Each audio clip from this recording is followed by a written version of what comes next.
Hello दोस्तों, आज हम मूवी एक्सप्लेन करने वाले हैं मिशन रानीगंज, जो कि एक सच्ची घटना पर आधारित फिल्म है और ये फिल्म आपको बहुत पसंद आने वाली है। So without any wasting time चलिए आते हैं अपने मेन थीम पे। दोस्तों, मूवी की शुरुआत में हमें सबसे पहले उन अखबारों में दिखाया जाता है जहाँ पे कोयल खदान के जरिए कई सारे मजदूर लोगों की मौत हुई थी और फिर हमें सीन 99 का सीन दिखाते हैं जहाँ पे रानीगंज के एक सरकारी ऑफिस के सामने कई गुंडे लोग पथराव कर रहे थे और एक वॉचमैन सरकारी वॉचमैन को मार रहे थे और उसी के डर से एक सरकारी क्लर्क ऑफिस के अंदर बैठा था। तभी वहाँ पे एंट्री होती है जसवंत सिंह गिल की, जो कि वे सरकारी जीएम ऑफिसर होता है, जो कि वो अपने एक्शन से ही एक थप्पड़ मारकर गुंडे की लीड को मार के वहाँ से भगा देता है। फिर हमें जसवंत सिंह के घर पर उसकी पत्नी को दिखाते हैं जिसका नाम निर्दोष कौर होता है और जसवंत सिंह अपनी पत्नी से बहुत प्यार करते हैं और उनकी शादी को लगभग अभी 1 से 1.5 साल हुआ ही था। तब हमें रानीगंज के पब्लिक का सीन देखने को मिलता है जहाँ पे एक पशु नाम का आदमी वो बहुत खुश था क्योंकि वे पहली बार अपने गांव में वो खुद का अपना टीवी लाया था और वहाँ के पब्लिक लोग भी बहुत खुश थे क्योंकि वो सब एक साथ महाभारत देखने वाले होते हैं। तब हमें नेक्स्ट सीन में दिखाया जाता है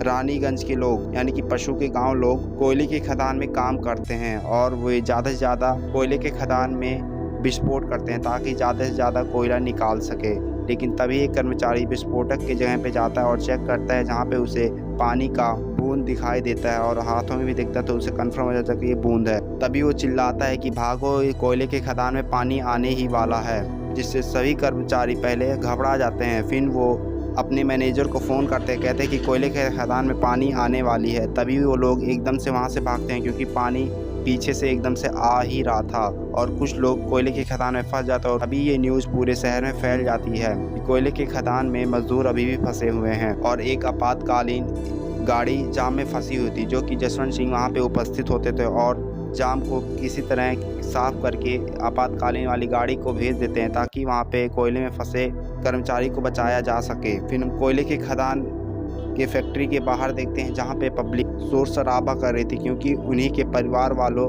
कोयले के खदान में फंसे थे और वो अपने परिवार के लिए बहुत चिंता व्यक्त कर रहे थे। लेकिन सरकारी कर्मचारी वाले गेट के अंदर नहीं आने दे रहे थे और उन्हें बहुत बेसलूकी से बदतमीज़ी से धक्का दे रहे थे। तभी वहाँ पे जसवंत सिंह की एंट्री होती है और उन पर गुस्सा करते हैं और वहाँ के पब्लिकों को शांत कर दिलासा दिलाते हैं कि उन्हें कुछ नहीं होगा, उनके परिवार वालों को कुछ नहीं होगा, हम पूरी तरह उन्हें बचाने की कोशिश कर रहे हैं, बस आप शांत रखिए। तभी वहाँ की पब्लिक मान जाती है और फिर हम देखते हैं कि कोयले की खदान के मैनेजर आपस में खुद एक दूसरे को पर ब्लेम कर रहे थे कि तुम्हारी वजह से हुआ ये, तुम्हारी वजह से हुआ ये सब हादसा। तभी वहाँ जसवंत सिंह आते हैं और एक इमोशनल स्पीच देते हैं कि देखिए ये इस वक्त एक दूसरे के ऊपर इल्ज़ाम लगाना नहीं है, सबसे पहले हमें कर्मचारियों को बचाना है जो कोयले के खदान में फंसे हैं। फिर जसवंत सिंह के मैनेजर आरजी उज्ज्वल आते हैं और उसे खदान माइल स्टोर के बाहर ले जाते हैं और कहते हैं कि हमें इन कर्मचारियों को किसी ना किसी तरह बचाना है। तभी बड़े मैनेजर और जसवंत सिंह और उसके मैनेजर आरजी उज्ज्वल सब आपस में डिस्कस कर रहे थे कि ये हादसा हुआ तो हुआ कैसे हुआ। तभी एक मैनेजर कहता है कि कोयले के खदान के ऊपर एक नदी गुजरती है जो कि कर्मचारियों ने ज़्यादा से ज़्यादा कोयला खोदने के लिए एक विस्फोटक किया होगा जो कि थोड़ा बहुत लीक वहाँ से नदी का किनारा किया होगा, इसी कारण बाढ़ आई होगी। तभी दूसरा मैनेजर बोलता है कि कोयले के खदान में लगभग 3 सेक्शन में काम हो रहा था, जब दूसरे सेक्शन में पानी लीक होने वाली थी तब मैंने फ़ोन किया था एक राजू नाम के कर्मचारी, जो कि वही फ़ोन उठाया था जो कि उसे बहरे के नाम से भी जाने जाते हैं। और जब तक वो फ़ोन उठाया तब तक बहुत लेट हो चुकी थी और तभी पानी आ गया था और सेक्शन 2 में जितने भी मजदूर थे सारे मारे गए, लगभग 71 मजदूर थे। तभी एक मैनेजर कोयले के खदान में फंसे जितने भी कर्मचारी हैं उनके लिस्ट देता है और टोटल 71 होते हैं। 65 पे पूरा नाम लिखा होता है, बाकी 6 पे क्रॉस लगा हुआ था, इसका मतलब बाकी 6 मारे गए थे। तभी कुछ और मजदूर कहते हैं कि यानी कि सारे मजदूर मारे गए होंगे। तभी जसवंत सिंह कहता है कि हम अपने अनुमान से नहीं कह सकते कि कोई मारा गया होगा। तभी वहाँ कशोधन नाम का एक मंत्री आता है और एक कर्मचारी को उसकी लापरवाही की वजह से उसे पीटता है, जो कि वो हादसा हुआ था कोयले माइलस्टोन में। तभी वहाँ जसवंत सिंह और मैनेजर आते हैं और सब कुछ शांत कराते हैं, जो कि मंत्री बहुत गुस्से में था। लेकिन जसवंत सिंह का मैनेजर बोलता है कि साहब आप शांत हो जाइए, यहाँ पे किसी की भी जान नहीं जाएगी। तभी वहाँ पे कुछ जसवंत बोलने की कोशिश करता है लेकिन मंत्री गुस्से में होने के कारण उसे भी शांत करा देता है और वहाँ से चला जाता है। फिर हमें नेक्स्ट दिन सीन में देखने को मिलता है कि रानीगंज के बाहर जो फैक्ट्री की रेल की पटरियाँ थी और वहाँ से ट्रेन गुजरती है, वे उसे उस ट्रेन को वहाँ पे आते वक्त स्लो करने के लिए कहता है, जो कि रेल मंत्री के पास फ़ोन लगाया था। तभी रेल मंत्री उसकी बात नहीं मानते, लेकिन तभी वो चालाकी से और बड़े आसानी से अपने मंत्री रानीगंज के प्रशोधन का नाम ले लेता है और वहाँ पे आने वाली ट्रेनें लगभग 10 किलोमीटर प्रति घंटा से चलने वाली करवा लेता है।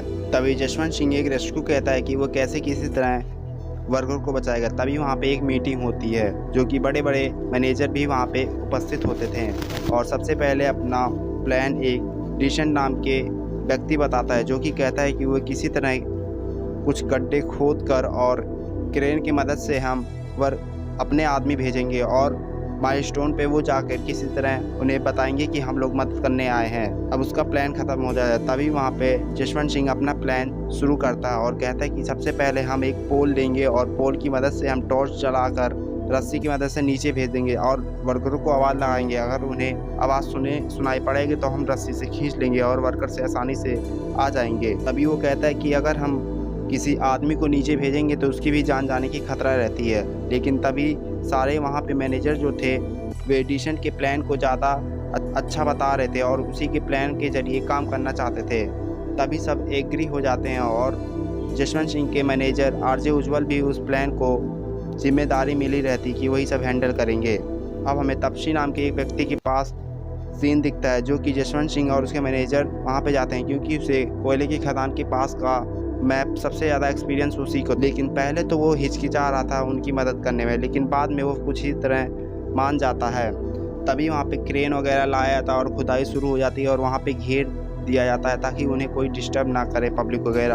और फिर उसके बाद हमें कोयले की खदान का सीन दिखाते हैं, जहाँ पे मज़दूर लोग तो सेफ तो थे, लेकिन उनकी हालत बहुत ख़राब थी क्योंकि पानी धीरे धीरे ऊपर ही आ रहा था।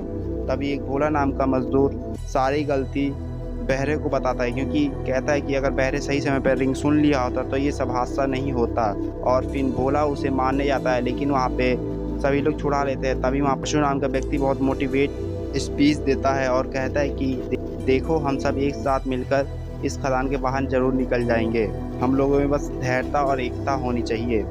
तभी वो लोग तैर कर किसी तरह पानी से एक सेफ जगह ऊंची चट्टान पे चले जाते हैं, लेकिन कुछ देर के लिए वो तो सेफ थे। अब इधर बाहर डिशन अपने आदमियों को क्रेन की मदद से भेज जाता, लेकिन पानी की बहुत तेज़ धारा होने का बहुत तेज़ था, इसलिए वो उनके सिर पर कई सारे चोट लगे और फिर उन्हें बाहर निकाल लिया जाता है, क्योंकि वो कहते हैं बाहर आकर कि हम किसी तरह मरते मरते बचें, अगर हम दोबारा जाएंगे तो अपने जान गंवा देंगे। और इधर फिर कोयल्स माइन के अंदर का सीन होता है कि सालिग्राम के एक व्यक्ति के पैरों में किसी तरह चोट लग जाता है। फिर वो वहाँ पे कुछ देर के लिए सेफ तो थे, लेकिन तभी सब लोग आपस में धैर्यता बनाए थे और वो लोग देखते हैं कि एक कोयला फोड़ते हैं, तब उन्हें ईंट की एक दीवार मिलती है। और इधर जसवंत सिंह एक टॉर्च लाकर पोल का टाइप का गड्ढा बनाकर एक टॉर्च भेजता है रस्सी के सहारे और आवाज़ देता है कई बार, लेकिन आवाज़ नहीं सुनाई देती है मज़दूरों को, क्योंकि वो लोग गलत दिशा की ओर ऊपर की चट्टान की ओर आ गए थे। अब मज़दूर ऊपर की ओर आ गए थे, लेकिन उन लोगों को नहीं पता था कि वो गलत दिशा में आ गए हैं। तभी उन्हें एक दीवार दिखती है और दीवार के ईंट को तोड़ते हैं तो उधर एक रस्सी में बंधी हुई टॉर्च दिखाई देती है, जो कि जसवंत ने भेजी थी। अब ये ऊपर वाले जसवंत सिंह और उसकी टीम हार मान गई थी और जसवंत सिंह ने उनके फैमिली को बता दिया था कि उनके फैमिली के मज़दूरों को नहीं बता पाया। तभी वहाँ के लोग गुस्सा होकर जसवंत सिंह को उल्टा ही मारने लगते हैं।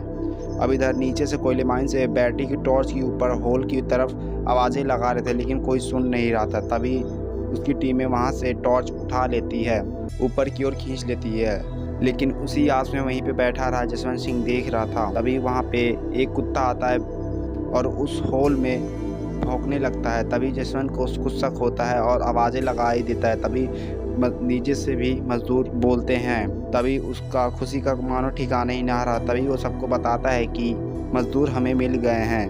तभी वे रेस्क्यू करके किसी तरह मज़दूरों को खाना पानी देता है। अब इधर लूसेंट और उसका मैनेजर रतन दोनों में बहस कर रहे थे कि तुमसे पहले कैसे जसवंत सिंह ने ये मिशन सफल कैसे कर लिया। अभी लूसेंट बोलता है कि मुश्किल काम तो अब है, जब उन्हें 29 फीट का लंबा होल खोदना कोई आम बात नहीं है, बहुत मेहनत लगेगी। तभी वहाँ पे कोयले की माइन में एक कार्बन मोनोऑक्साइड गैस निकल रही थी, जो कि पशु ने देखा। तभी ये सब बात जसवंत को वो बताता है और जसवंत सिंह फिर मना कर देता है कि किसी भी मजदूर की बात पता नहीं होनी चाहिए, क्योंकि अगर मजदूरों को पता चल गया तो फालतू में भगदड़ वहाँ हो जाएगी। इसलिए पशु वहाँ पे जाके चौक मार देता है जहाँ से गैस निकल रही थी। अब इधर जसवंत जल्दी जल्दी काम करा रहा था, क्योंकि उसके पास पूरे 48 घंटे थे, नहीं तो जहरीली गैस से और पानी से मजदूर मारे जाएंगे। इसलिए अपने टीमों को जल्दी जल्दी कहता है कि किसी तरह गड्ढा खोने और एक क्रेन मंगवाए बड़ा सा, जिससे वह पाइप होल्डर कर स्टील की पाइप डालकर मजदूरों को बचा सके। अब इधर कॉइल माइन के अंदर भोला नाम का जो मजदूर था वो देख लेता है कि वहाँ से एक गैस निकल रही है। तभी वो सभी को बता देता है मजदूरों को, और फिर पशु को उल्टा वार करता है, क्योंकि कहता है कि यही सब हम सबसे ये सब बातें छुपा रहा है। लेकिन पशु बहुत धैर्यवान आदमी था, वो सबको मोटिवेट स्पीच देता और उनके अंदर हौसला लाता है। तभी लोग वहाँ से हौसले हो जाते हैं, जो कि ऊपर से भी जसवंत सिंह ने भी कुछ कहा था कि आपको कुछ नहीं होगा, इसकी गारंटी मैं लेता हूँ। जसवंत सिंह ने ऐसी स्पीच दी थी और उनके घर वालों को भी ऐसा स्पीच दिया था। तभी मजदूरों के अंदर कुछ हौसला और आ जाता है। अब उधर मंत्री और डूशंट और उसके मैनेजर वहाँ आ जाते हैं ताकि बचाने का जो क्रेडिट है वो पा सके, जसवंत सिंह नहीं। तब उन्हें जसवंत सिंह को एक क्रेन की मदद होती है। तभी मंत्री और उसके वो लोग जसवंत सिंह कहते हैं कि मैं अपना क्रेन ला के तुम्हें दूंगा। अब इधर डूशंट अपना क्रेन तो दे दिया था, लेकिन क्रेन बहुत लंबा था और उसके पार्ट भी लंबे थे, इसलिए वो जानबूझकर उसके पार्ट छोटे करवा दिए ताकि जसवंत सिंह उस रेस्क्यू का काम ना कर पाए। तभी जसवंत सिंह का एक उसका करीबी दोस्त बोलता है कि दूसरा क्रेन आने में काफ़ी टाइम लगेगा, हमें इसी क्रेन से काम चलाना होगा। लेकिन उससे पहले वो जुगाड़ लगाते हैं, कैप्सूल इसमें बांध कर हम किसी लोहे के जरिए 3 बार ठोक मारेंगे, तभी हमें ऊपर कैप्सूल खींचेंगे। अगर 3 बार हम कैप्सूल पे नहीं मारेंगे और तब तक ऊपर कोई कैप्सूल को नहीं खींचेगा। तभी डूशंट अपने आदमियों को वहाँ पे भेजता है ताकि खदान के नीचे कैप्सूल में बैठकर ताकि वे बचाने का क्रेडिट वो ले सके। लेकिन वो लोग उसके आदमी नीचे जाते ही उनकी सांसें अटकने लगती है, इसलिए वो उसे बाहर खींच लेते हैं और फिर उल्टा सीधा डूशंट को सुनाते ही वहाँ से चला जाता है। फिर उसके बाद इस काम को करने से सब डर रहते हैं, लेकिन जसवंत सिंह फिर कहते हैं इस काम को करूँगा तो मैं ही कर पाऊँगा। अभी वे अपने भगवान का पूजा करते हैं और फिर उस कैप्सूल में बैठ ही आते हैं। तभी वहाँ नीचे मिलते हैं मज़दूरों से और फिर लेकिन सभी मज़दूर सबसे पहले जाने के लिए आपस में लड़ रहे थे, लेकिन जसवंत सिंह बहुत बुद्धिमान थे और वो एक आइडिया निकालते, कहते कि पर्ची में जिसका नंबर आएगा वही जाएगा। तब पर्ची से एक एक करके ऊपर जा रहे थे और अपने फैमिली से मिल लेते। ये सीन बहुत इमोशनल और अच्छा सीन होता है। अब इधर जल्दी जल्दी मज़दूरों को भेजा रहा था, क्योंकि जहरीली गैस और पानी दोनों करीब ही जा रहे थे। अब लास्ट में जसवंत सिंह सबको भेज देते हैं, लेकिन जहरीली गैस के ज़्यादा आने के कारण वो बेहोश हो गए थे। फिर उन्हें पुरानी याद आती है, लेकिन वो किसी तरह मोटिवेट अपने अंदर लाकर सुल के पास पहुंच जाते हैं। उसमें बैठने की कोशिश करते हैं, लेकिन जिससे हथौड़ी से ठोकरी लगाने वाली हथौड़ी जो है वो कहीं गिर गई थी पानी के अंदर। उसे ढूंढना काफ़ी मुश्किल था। हथौड़ी इसलिए क्योंकि कैप्सूल में 3 बार टंकार मारेंगे तभी आवाज़ सुनकर क्रेन बाहर निकालेगा। तभी वो अपना हौसला खो देते, तभी उन्हें अपना काड़ा दिखता है और काड़े पे 3 बार कैप्सूल मारकर फिर उन्हें बाहर निकाल लेता है क्रेन। और उन्हें फिर 65 मजदूरों का जान से बचाने का जिम्मेदारी जो मिला था वो अच्छी तरीके से किया। फिर उन्हें बहुत पुरस्कार और उनका बहुत सम्मान होता है। राष्ट्रपति पुरस्कारों से सम्मानित किया जाता है और उन्हें सर्वोच्च जान बचाने का भी पुरस्कार मिलता है। और ये फिल्म यहीं पे ख़त्म हो जाती है गाइस। तो गाइस ये मेरा नया चैनल है, पुराना चैनल मेरा टर्मिनेट हो गया गाइस, तो आप सब इस पे हेल्प करें guys. Thank you, see you again guys, bye bye.